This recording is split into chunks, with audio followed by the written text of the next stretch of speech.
So today we're going to take a look at what's going to happen if NATO unites into one country. Now this event is very unlikely to happen as NATO is only a military alliance and them uniting into one country is a near to impossible event. But just for the sake of this video, we're going to assume that all of the NATO countries come together and they unite into one country. Now before we get into this video, I want to talk about my new YouTube channel where from now on I'll be uploading more territorial.io as well as Age of History 2 videos. You guys can also join the Discord via the link in the description. But now let's get right into the video. Now if we talk about the NATO country, this country is going to be relatively stable because all of the countries in this union have no problem with each other, as we can see. Oh, forgot to color you in. I can already see the people going in the comment section saying that where the hell is Turkey? There you go. So yeah, now with Turkey included, there might be a little bit of instability, not because Turkey has something bad, but they have some problems with Greece. But overall this country is going to be very stable, and because this is a military alliance, they're gonna have to expand their realm. But before going to wars with other countries, we can see multiple European countries joining this union. And these countries include Ireland, Austria, yeah, they forgot about the Soviet treaty, as well as Moldova. Now, another interesting event is going to happen here, where we can see that Kosovo is finally recognized as a sovereign nation, and it applies for NATO membership, or maybe the NATO Union membership, the country-ish membership, and yeah, they get accepted. Oh no, but another interesting thing is going to happen. We can see that Serbia gets informed about this membership.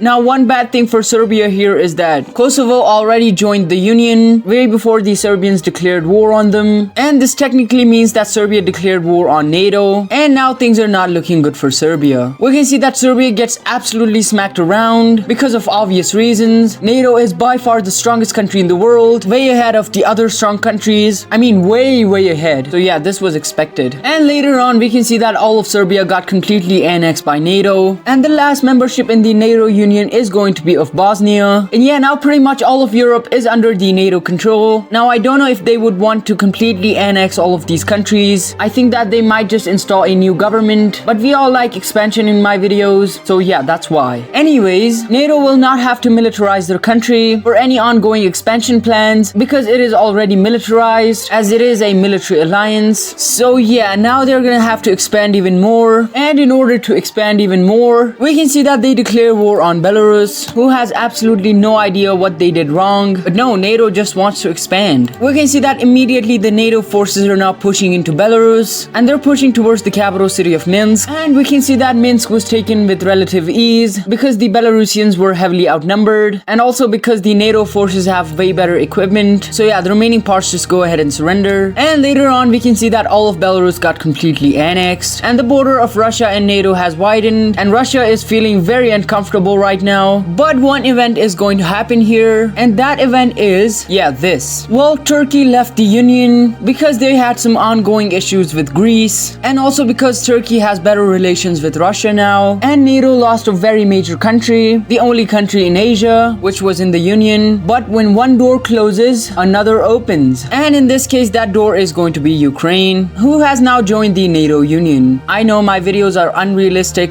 but wait, hold on. This kind of reminds me of something. I'm sure it's nothing. But now Russia is literally biting her nails. Yeah, for a state you use her. It's not like I'm showing Russia to be weak or anything. So yeah, Russia is very uncomfortable right now because all what they border in Europe is the NATO Union, and they really don't want to mess this up. The NATO Union still wants more and more countries under their control, and yeah, they want to go on another military campaign, and this military campaign is going to be of Australia. Now you could argue that Australia would itself join this union, but that would leave us with no war, which I really don't like. But yeah, anyways, we can see that the NATO Union has made a landing in the eastern parts of Australia, and we can see that they're pushing around. They make another landing down in the southern parts, and now we can see that they're pushing towards Canberra, which is the capital city of Australia. We can see that this army also pushes in, capturing more and more coastal cities. But finally, we can see that this army is pushing towards Canberra, and the capital city of Australia falls. The NATO troops still push around, around, securing more and more regions. But finally, after all of this chaos, we can see that the remaining parts of Australia just go ahead and surrender. And later on, we can see that all of Australia got completely annexed by the NATO Union. The NATO troops still stationed in Australia are now gonna go on another military campaign, which, if you can't tell, is going to be of New Zealand. But New Zealand makes a smart move here, as they don't want to fight the NATO Union because they don't want their cities to get destroyed for absolutely no reason, and they go ahead and surrender to the NATO Union. And now NATO is present here, and they want to make this shield around the world to control the trade routes. Maybe that's what they want. Also, they want to contain China, whose economy is booming right now. So yeah, in order to achieve all of that, we can now see that the NATO Union wants some strategic locations around the world, and for that now they are releasing their navy over here into the Indian Ocean. And the first country that they want to take is going to be Malaysia. Now Malaysia is a very strategic country, especially if you want to control China, because of the Malacca Strait where all of the Chinese ships pass through. And yeah, this is a smart move. We can see that the NATO forces make a naval landing on the western parts of Malaysia, and they push around the coast. We can see that they make another landing on the eastern parts of Malaysia, where they're also pushing around until this part just goes ahead and surrenders. And on the mainland, we can see that the NATO forces now push in, capturing the capital city of Malaysia. And with this, we can see that the remaining parts of Malaysia just go ahead and surrender. And later on, we can see that all of these parts of Malaysia were completely annexed, but these parts of Malaysia were not annexed because of this part not having a strategic location. So yeah. Anyways, now with that invasion taking place, we can see that the NATO Union declares war on Sri Lanka, once again for the same reason. They might want to contain India here, who is also getting out of hand, or this is still a move to control China, who has another access to the sea through Pakistan. So yeah, smart move. Anyway, Sri Lanka doesn't exist, and we can see that later on the NATO forces make a military base in Sri Lanka, which is fully under their control, and the remaining country of Sri Lanka is released. But the invasions don't stop here, as we can see that the NATO Union declares war on Djibouti. Now Djibouti already has a lot of military bases in their country, mainly from China, but China does not stand a chance against the NATO Union, and that's why they won't interrupt. And we can see that the NATO forces make a naval landing, but right after getting all of this land, we can see that they negotiate peace, and they only take these parts. And now the entrance to the Red Sea is also controlled by the NATO Union. I mean, these guys have some problems, but you know, it's not gonna be that big of an issue, probably. And as of now, the NATO Union has only one more country to invade. The NATO Union has taken over pretty much all of these strategic locations, but they're still missing out on one, and that is the Suez Canal, which is currently controlled by the Egyptian government. And the NATO forces think that this should be under their control, but the Egyptians still say no, and then this kind of happens. But the main goal of the NATO Union is only to take the Suez Canal, not the entirety of Egypt.